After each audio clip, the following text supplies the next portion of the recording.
കനത്ത മഴയെ തുടർന്ന് സൗദിയിലെ അസ്വീറിൽ കാർ ഒഴുക്കിൽപ്പെട്ട് സ്കൂൾ പ്രിൻസിപ്പലും ഭാര്യയുമടക്കം 5 പേർ മരിച്ചു. ജിസാനിൽ 2 പേരും മഴക്കെടുതിയിൽ മരിച്ചു. സൗദിയിലെ മിക്ക പ്രദേശങ്ങളിലും ചൊവ്വാഴ്ച വരെ ശക്തമായ ഇടിമിന്നലിനും മഴയ്ക്കും സാധ്യതയുണ്ടെന്ന് കാലാവസ്ഥാ നിരീക്ഷണ കേന്ദ്രം അറിയിച്ചു.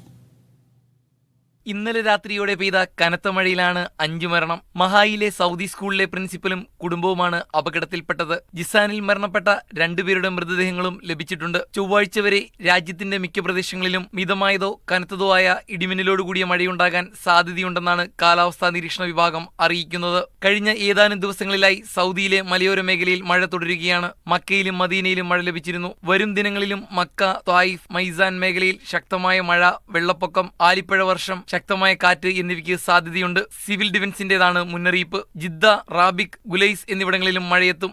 മദീന, അൽബാഹ, അസീർ, ജീസാൻ, നെജിറാൻ എന്നിവിടങ്ങളിലും നേരിയതോ അതിശക്തമായതോ ആയ മഴയും ആലിപ്പഴ വർഷവും പ്രതീക്ഷിക്കാം. ഹായിൽ, അൽ ഗസീം തുടങ്ങി കിഴക്കൻ പ്രവിശ്യകളിലും മഴ മുന്നറിയിപ്പുണ്ട്. വെള്ളപ്പൊക്കത്തിന് സാധ്യതയുള്ള പ്രദേശങ്ങളിലേക്കും വെള്ളക്കെട്ടുകളിലേക്കും പോകരുതെന്ന് സിവിൽ ഡിഫൻസ് ആവർത്തിച്ച് മുന്നറിയിപ്പ് നൽകി. Sabith Saleem, media 1, Jeddah.